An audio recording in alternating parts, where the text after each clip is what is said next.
In this video, we're going to learn about custom binding with the BuildAsync method.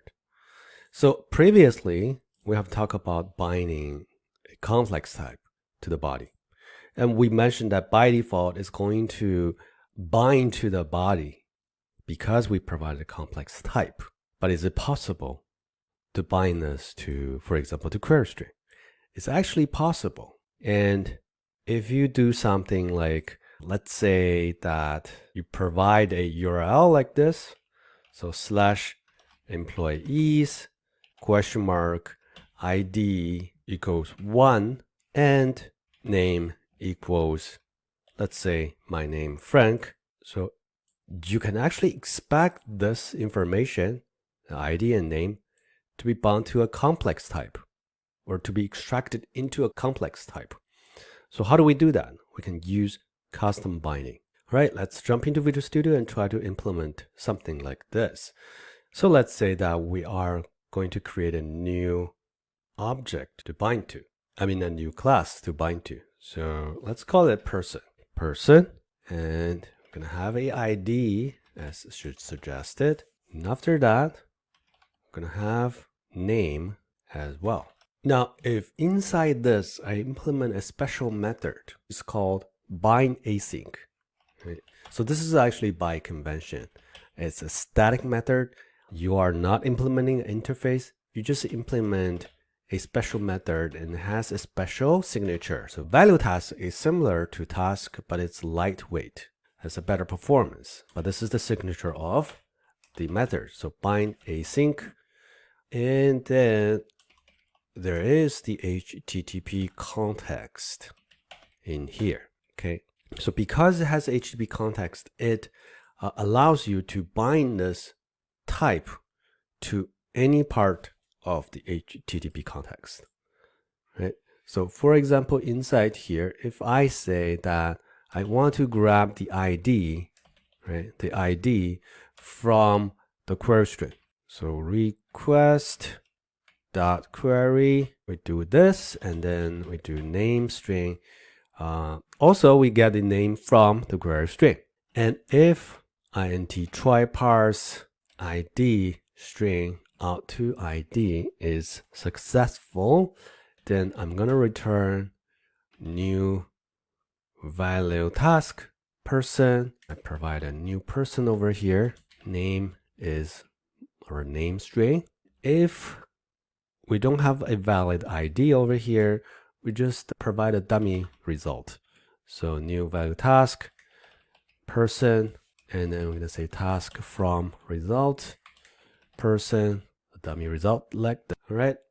So because we implemented this, and when we try to bind, so let me scroll up and implement it so that it's easier for you to imagine. So if I go here and I'm going to say map get, okay, and it's going to go to / maybe let's call it persons or maybe people, okay, and then here I'm going to say person ? And P, right, goes to, and then I can, let's say we just return this with string interpolation, and then say ID is P ? ID, name is P ? name. Okay, we want to be safe, so we need to add the question mark here. So when we have this endpoint handler defined like this, you can see that although we provided a complex type, but because the definition of this complex type has a BuildAsync method with this specific signature here, then it's not going to do anything else. It's not going to go to a query string or go to root values by default, right? By default, it's going to take the root value first, right? It's not going to look for that. It's not going to look for query string. It's not going to look for the body. It's going to look for from whatever the logic that is defined here, right? In this case, it still goes into the query string, but that's defined inside this implementation of the method. So what I'm saying is that if you have a BuildAsync defined in the type, and then you're trying to bind this type to HTTP context, it is going to consider the logic inside your bind async method first. Okay, so in this case, of course, it's going to use that, and then it's going to go to the query string to grab this value and that value, and then it's going to give me a result. So let's give it a try. All right, so let's go over here. ID equals 1 and name equals Frank, and I hit enter. And this is wrong URL, so it's going to be /people. It has to be /people. And ID equals 1, name equals Frank. And I get this result. ID is 1, name is Frank, right? Which means that our data binding here and model binding here really works, right? And let's say, for example, we want this name come from the header. Then we can just change this to header, right? Headers and name, right? We don't actually need to do anything else over here because this complex type already have the BuildAsync method. So let's go to, this time let's run debug mode. So let's set a breakpoint here, let's run it, and then let's go to Postman where we can provide the header. And now let's add another one, request.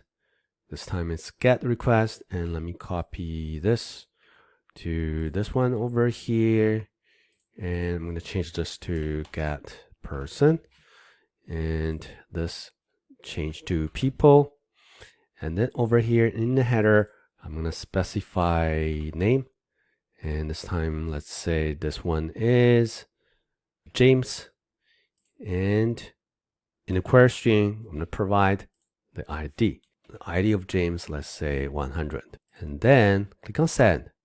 Now you can see that I have this triggered, and if I try to step over this, I get the ID, which is 100 from the query string, and then I probably press on the wrong button here on the taskbar. So let's give it a try again. Click on send and do this and that. So we have the name is James and ID is 100.